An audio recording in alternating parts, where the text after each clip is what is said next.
विश्व के सारे लोग करे जो साथ में मिलकर प्रार्थना, सबका मंगल होगा तब, सबका मंगल होगा तब, बढ़ेगी विश्व की चेतना।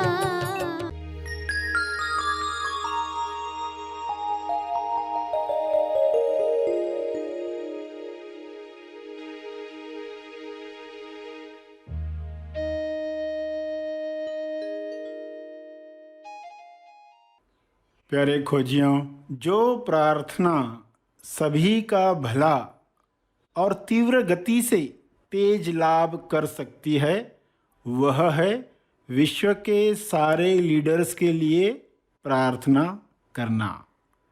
विश्व के सारे लीडर्स एक दिशा में काम करें तो परिणाम जो आएगा जल्द और भव्य होगा।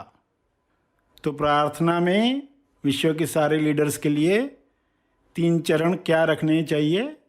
पहला, विश्व के सारे लीडर्स नायक निस्वार्थ भाव से विश्व शांति और संपूर्ण स्वास्थ्य के लिए काम करें। वे सब शांति दूत बने।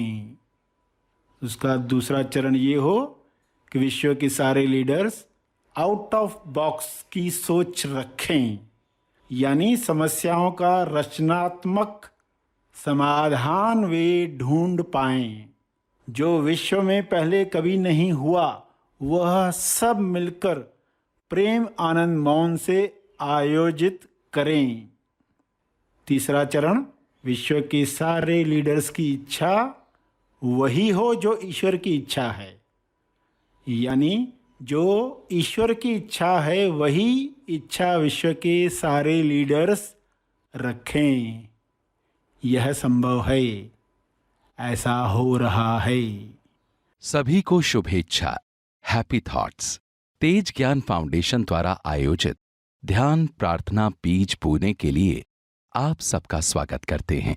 रोज हम सब मिलकर प्रार्थना करते हैं ताकि हम खुद भी स्वस्थ रह पाएं और जो बीमार हैं उन्हें भी हम अपनी प्रार्थना का बल पहुंचा पाएं।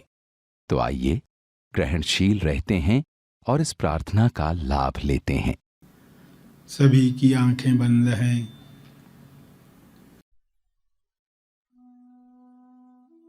प्यारे खोजियों, खुले मन से प्रार्थना करना जरूरी है। बंद मन अविश्वास में प्रार्थना का परिणाम रोकता है। इसलिए ईश्वर से प्रार्थना करें कि मेरा मन खोल दो, मैं खुलने के लिए तैयार हूं। बंद मन औरों के लिए प्रार्थना करना नहीं चाहता। मन का तर्क है कि अकेले से क्या होगा, हमारे एक थॉट से, हमारी एक प्रार्थना से क्या होने वाला है। ऐसा सोचने वाला मन खुला हुआ मन नहीं है। बंद मन हर बात को शंका से देखता है। शक होता है कि अदृश्य नियम काम कर रहे हैं या नहीं। यह खुला हुआ मन नहीं है। जब आपको कहा जाता है कि मन बंद है या खुला है, आप काम शुरू कर दो, कुछ परिणाम दिखने के साथ विश्वास बढ़ेगा। आप काम शुरू करो। दुनिया का कोई भी इंसान प्रार्थना न कर रहा हो, क्षमा न मांग रहा हो, तो भी आप क्षमा प्रार्थना करें।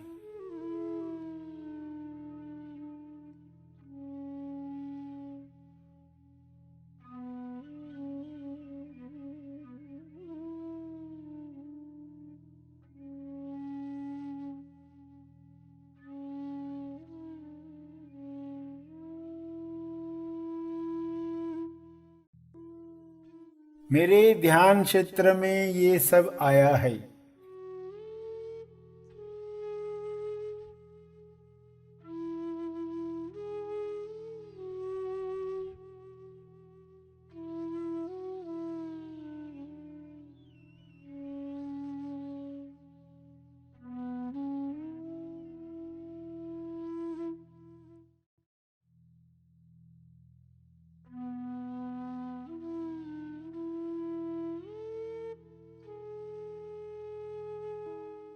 योगदान में तो कोई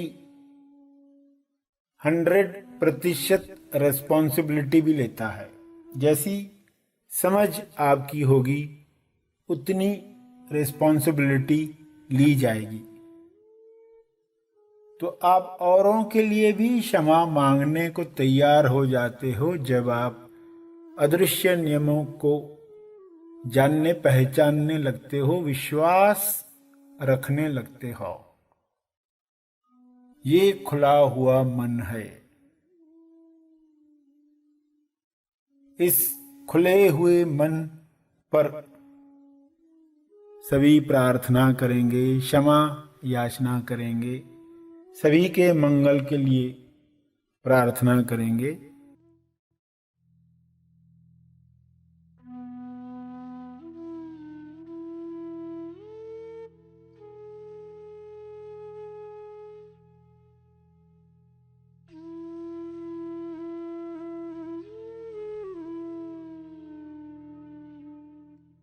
हे परमात्मा, मैं अपने मन को खोल रहा हूँ। मैं अपने मन को खोल रहा हूँ ताकि मेरी हर श्वास के साथ मुझ में जागृति बढ़े। मेरी जागृति से हर जीव का भला हो। मुझे मदद करो, मदद करो।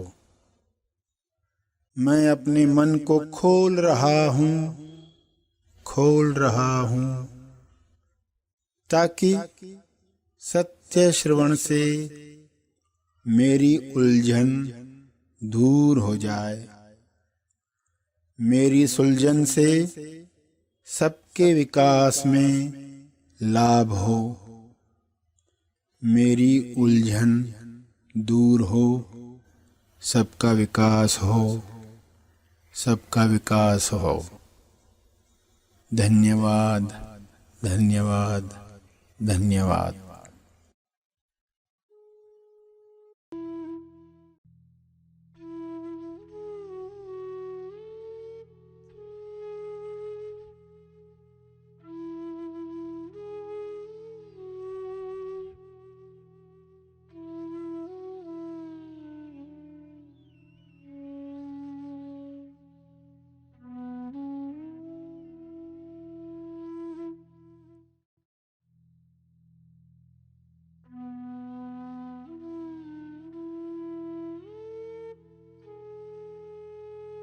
प्रार्थना के अंत में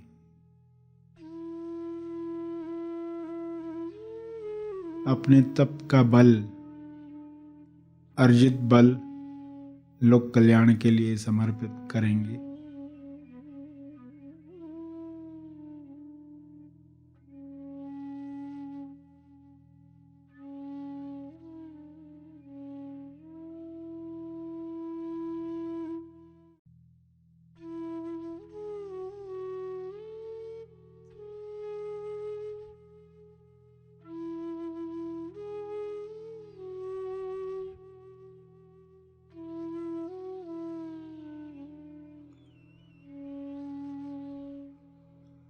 सभी धीरे धीरे आंखें खोलें।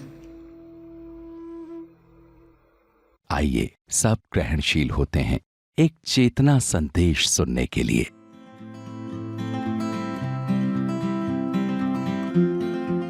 हर अभ्यास के साथ आध्यात्मिक शक्ति आपकी बढ़ रही है, यानी और सहज सहज होते जाएगा।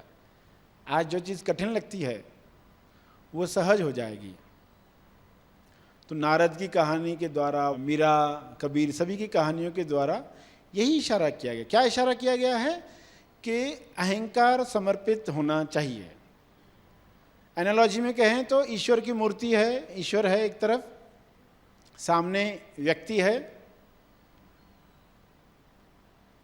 गुरु जी क्या करेंगे? ज्ञान का साबुन लगाकर पहले उसका मैल साफ करेंगे, गर्दन से, कमर से, घुटनों से, ताकि वहां पर भक्ति का तेल लगाया जा सके।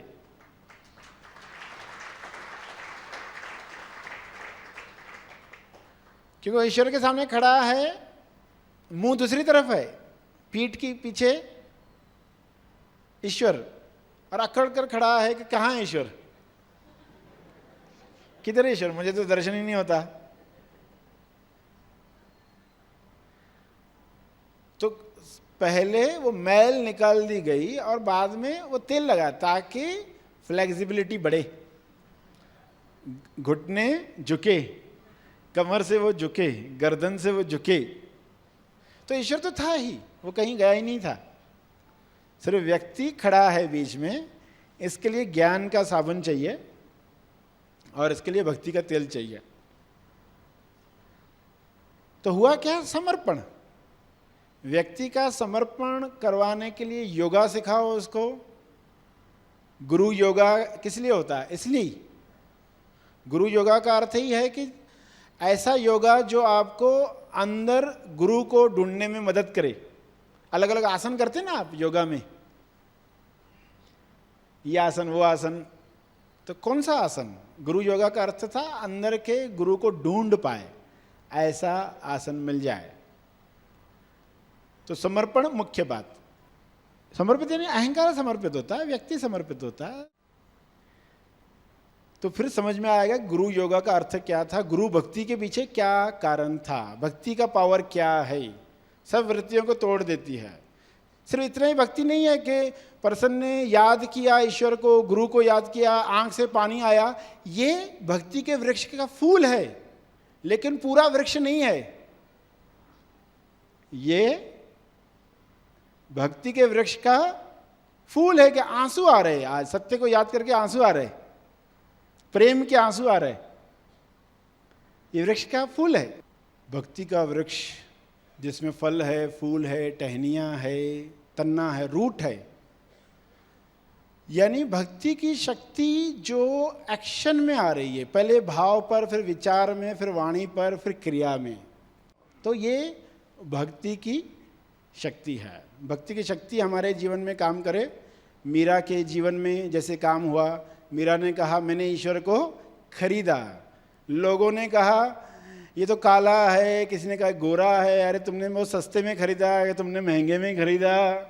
तो उसने कहा मुझे ये सब मालूम नहीं, मैंने आंख खोलकर खरीदा।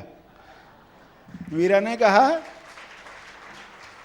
मैंने आंख खोलकर खरीदा।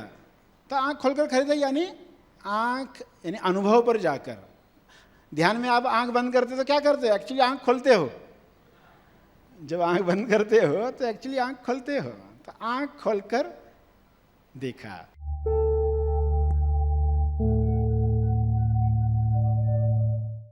प्रार्थना और मार्गदर्शन का सभी ने लाभ लिया। आइए यहीं पर समाप्त करते हैं, कल फिर मिलेंगे।